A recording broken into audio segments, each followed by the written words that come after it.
हरियाली अमावस्या के अवसर पर आयोजित पौधारोपण कार्यक्रम में भाजपा प्रदेश महामंत्री पवन पाटीदार शामिल हुए। इस दौरान लोकमान्य तिलक स्कूल परिवार की ओर से उनका स्वागत किया गया। कार्यक्रम में विद्यार्थियों और शिक्षकों की उपस्थिति में पर्यावरण संरक्षण और हरियाली बढ़ाने का संदेश दिया गया। कार्यक्रम को संबोधित करते हुए वक्ताओं ने कहा कि हरियाली अमावस्या प्रकृति और पर्यावरण के प्रति जिम्मेदारी निभाने का पर्व है। इस अवसर पर पौधारोपण कर पर्यावरण संरक्षण का संकल्प लिया गया। साथ ही भगवान इंद्रदेव की कृपा से क्षेत्र में हरियाली और खुशहाली बनी रहने की कामना की गई। वक्ताओं ने पवन पाटीदार के लंबे राजनीतिक अनुभव और संगठनात्मक कार्यों का उल्लेख करते हुए उनका अभिनंदन किया। उन्होंने कहा कि पाटीदार लंबे समय से पार्टी संगठन को मजबूत करने और जनसेवा के कार्यों में सक्रिय भूमिका निभा रहे हैं। कार्यक्रम में भारतीय जनता पार्टी की विभिन्न जन कल्याणकारी योजनाओं का भी उल्लेख किया गया। वक्ताओं ने कहा कि सरकार की योजनाएं समाज के सभी वर्गों को ध्यान में रखकर बनाई गई है और उनका उद्देश्य अंतिम व्यक्ति तक लाभ पहुंचाना है। कार्यक्रम का समापन पौधारोपण और पर्यावरण संरक्षण के संकल्प के साथ हुआ। आज सौभाग्य का विषय है कि हरियाली अमावस है। हरियाली अमावस पे सब हरियाली पौधारोपण भी कर रहे हैं। माननीय पवन जी आज यहाँ पर आए हैं, इनका मैं लोकमान्य तिलक स्कूल की तरफ से हार्दिक स्वागत करता हूँ।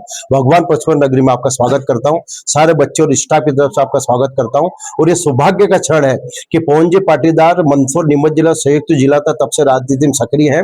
आपने आज यहाँ पर आकर बच्चों को आशीर्वाद दिया, शुभ आशीर्वाद दिया है और कामना की कि चारों तरफ हरियाली जो है भगवान इंद्रदेव कृपा हम सब पर बनी रहे। भारतीय जनता पार्टी आज विश्व की सबसे बड़ी पार्टी है और उस पार्टी को भारतीय जनता पार्टी के पवन जी पाटीदार साहब भी पूरे प्रदेश के अंदर दौरा करते हुए भाजपा का परचम फहराने का जो काम कर रहे हैं, मेरे बड़े भाई के नाते मैं इनको बहुत बहुत धन्यवाद देता हूं और यहाँ पर स्वागत भी करता हूं। और एक ही आशा करता हूं कि जात पात से ऊपर उठकर नरेंद्र मोदी जी और भारतीय जनता पार्टी काम कर रही है। जब आरएसएस संघ का पश्चिम निकलता उसमें न कोई अमीर होता न कोई गरीब होता है, सब एक समान होते हैं, न कोई अगड़ा न कोई पिछड़ा होता है। जितनी योजना भारतीय जनता पार्टी की बनी है वो सभी दर व्यक्तियों को बनकर बनी है। मैं इस पवित्र दिन माननीय पवन जी पाटीदार को बहुत बहुत धन्यवाद देता हूं। उन्होंने अपना अमूल्य समय यहाँ पर निकाला है और सब बच्चों को आशीर्वाद दिया है। मंदसौर आना, मंदसौर मेरा अपने लोगों के साथ, इस भारतीय जनता पार्टी परिवार के साथ, सबके साथ बरसों का नाता है, क्योंकि मंदसौर नीमच एक ही गिना जाता है। तो आज मंदसौर आना हुआ। घर घर तिरंगा, जो हम भारतीय जनता पार्टी का एक अभियान चल रहा है कि हर घर तिरंगा लगाना, उस अभियान में मैं शामिल हुआ। उसके अलावा मैंने सुबह पशुपतिनाथ जी का अभिषेक सभी हम भारतीय जनता पार्टी कार्यकर्ताओं ने मिलकर किया। और अच्छी वर्षा हो, सभी के चेहरे पर मुस्कुराहट हो रहे, सभी प्रसन्न रहे, खुश रहे, स्वस्थ रहे, ऐसी कामना सभी हम भारतीय जनता पार्टी के कार्यकर्ताओं ने पशुपतिनाथ जी से करी। और अब हम बच्चों के बीच में अभी हैं और कुछ 3-4 कार्यक्रमों में और मेरा जाना हुआ। 15 अगस्त जो हर अगला 15 अगस्त, हर अगली 26 जनवरी, पिछले कुछ समय से जब से मोदी जी के हाथों में नेतृत्व है, एक अपने आप में गर्व महसूस करने वाला क्षण बनता जा रहा है, क्योंकि वो हर साल इस देश को नए आयामों की ओर बढ़ता हुआ साल बन रहा है। वो हर साल इस देश को सशक्त बनाते हुए पूरी दुनिया का सिरमौर बनाने की दिशा में बढ़ता हुआ साल बन रहा है।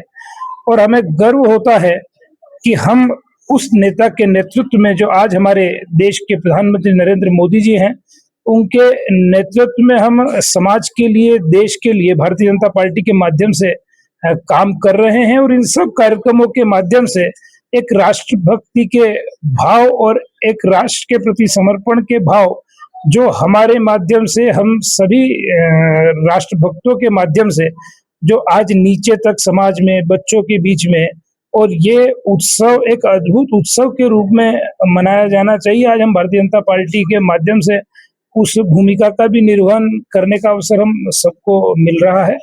आगामी दिनों में विधानसभा चुनाव का भी है और नगर निगम भी है। पिछड़ा वर्ग से आपके आते हैं, तो क्या कहेंगे, कितनी सीटें लगभग मिलेगी पिछड़ा वर्ग को भी, क्योंकि पिछड़ा वर्ग एक बड़ा समूह माना है? देखिए, अब अगर हम भारतीय जनता पार्टी कार्यकर्ता की भूमिका में बात करते हैं, तो हम भाजपा स्वाभाविक रूप से एक कार्यकर्ता को अवसर देती है।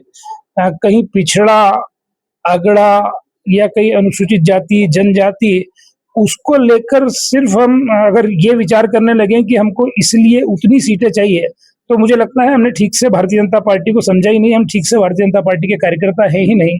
हमको उस भूमिका में काम करना है कि हम समाज के लिए, देश के लिए एक पार्टी के कार्यकर्ता की भूमिका में क्या कर सकते हैं, और बाकी जिसे जहां उचित अवसर मिलना चाहिए वो विचार पार्टी का शीर्ष नेतृत्व करता है।